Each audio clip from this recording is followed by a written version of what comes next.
এখন থেকে কেউ আর কালো থাকবে না। ছেলে মেয়ে যারা এটি ব্যবহার করবে সবাই ফর্সা হয়ে যাবে। এটি শরীরের যেখানেই লাগানো যাবে সেখানেই ধবধবে সাদা হয়ে যাবে। ত্বকে জমে থাকা ময়লা পরিষ্কার হয়ে যাবে। ত্বকের জেল্লা অনেক বেশি বেড়ে যাবে। এটি ব্যবহার করলে চোখের নিচের কালো দাগ দূর হবে। মুখের মেস্তা, ব্রণের দাগ সব দূর হয়ে যাবে। রোদে পড়া কালো দাগ দূর হয়ে মুখ অনেক বেশি উজ্জ্বল ফর্সা হয়ে যাবে।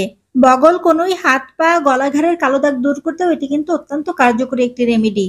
এই রেমেডি ত্বক থেকে ময়লা পরিষ্কার করতে যেমন সাহায্য করবে, ঠিক একইভাবে ত্বককে অনেক বেশি উজ্জ্বল ফর্সা করে তুলবে।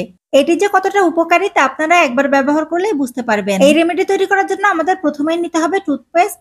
এখানে আপনারা যে কোনো কোম্পানির টুথপেস্টই ব্যবহার করতে পারবেন। 1 চামচের মতো টুথপেস্ট আমাদেরকে এখানে নিয়ে নিতে হবে। এরপরে এই টুথপেস্টের সাথে আমাদেরকে অ্যাড করতে হবে চালের গুঁড়া। ত্বকের জন্য চালের গুঁড়া খুবই উপকারী একটি উপাদান। এটি ত্বককে উজ্জ্বল ফর্সা করতে সাহায্য করে। এটি ত্বকের স্ক্রাবার হিসেবে খুবই ভালো কাজ করে। ত্বককে একদম গভীর থেকে পরিষ্কার করে এবং উজ্জ্বল করে। তো এখানে আমরা 2 চামচ পরিমাণ চালের গুঁড়া দিয়ে দিয়েছি। এরপরে এখানে আমরা অ্যাড করে দিব 1 চামচ পরিমাণ চিনি। চিনি ত্বকে জমে থাকা দীর্ঘদিনের ময়লা পরিষ্কার করতে খুবই কার্যকরী একটি উপাদান। চিনি ব্যবহার করলে ত্বকের ডেড সেল বা মৃত কোষ দূর হয় আর ত্বক অনেক বেশি চকচক করে। নেক্সট আমাদের এখানে অ্যাড করতে হবে লেবুর রস। লেবুর রসে থাকা ভিটামিন সি আমাদের ত্বকের জন্য খুবই উপকারী, খুবই ভালো কাজ করে আমাদের ত্বককে উজ্জ্বল ফর্সা করার জন্য। লেবুর রস ব্যবহার করলে ত্বকের কালো ছোপ ছোপ দাগ দূর হয়ে যায়। এছাড়াও যে কোনো ধরনের কালো দাগ দূর করতে লেবুর রস খুব ভালো কাজ করে। তো এখানে আমরা 1 চামচের মতো লেবুর রস অ্যাড করে দিব। এরপরে এই উপাদানগুলো দিয়ে আমরা একটি ফেস প্যাক তৈরি করব। আর ফেস প্যাক তৈরি করার জন্য এখানে আমি ব্যবহার করছি পানি। 2 চামচ পরিমাণ পানি আমি এখানে দিয়ে দিচ্ছি।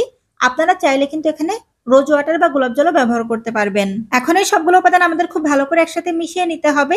যেহেতু এখানে আমরা বেশ কয়েকটি উপাদান ব্যবহার করেছি, প্রত্যেকটা উপাদান যেন একে অপরের সাথে মিশে যায় সেভাবে করেই কিন্তু আমাদেরকে একটু সময় নিয়ে মেশাতে হবে।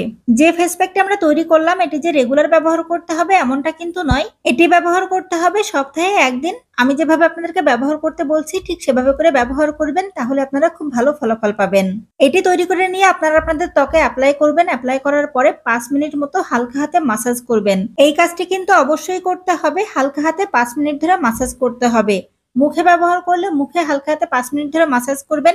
আর যদি আপনারা হাত পা গলা ঘাড়ে ব্যবহার করেন তাহলে অবশ্যই একটু জোরে জোরে ঘষে নেবেন। তো 5 মিনিট মতো মাসাজ করে নেওয়ার পরে এটি ত্বকে লাগিয়ে রাখতে হবে আরো 2 থেকে 3 মিনিটের জন্য। 2 থেকে 3 মিনিট পরে অবশ্যই খুব ভালো করে পানি দিয়ে আপনারা আপনাদের ত্বক ধুয়ে নেবেন। এটি একবার ব্যবহার করলে আপনারা খুব ভালো ফলাফল পাবেন। আপনাদের ত্বক অনেক বেশি উজ্জ্বল ফর্সা হয়ে যাবে। আপনাদের ত্বকের দাগ ছোপ দূর হয়ে যাবে। আপনারা যারা ঘরোয়াভাবে আপনাদের ত্বককে উজ্জ্বল ফর্সা করতে চান, ত্বককে অনেক বেশি সুন্দর করতে চান, তারা এই রেমেডিটি তৈরি করে ব্যবহার করে দেখুন, খুবই ভালো ফলাফল পাবেন। আশা করি আমার আজকের ভিডিওটা আপনাদের ভালো লেগেছে। ভালো লাগলে অবশ্যই ভিডিওতে লাইক দিবেন, ভিডিওটি শেয়ার করবেন। যদি কোনো প্রশ্ন থাকে কমেন্ট করবেন, আমি রিপ্লাই দেওয়ার চেষ্টা করব। এতক্ষণ ধরে ভিডিওটি দেখার জন্য অনেক ধন্যবাদ।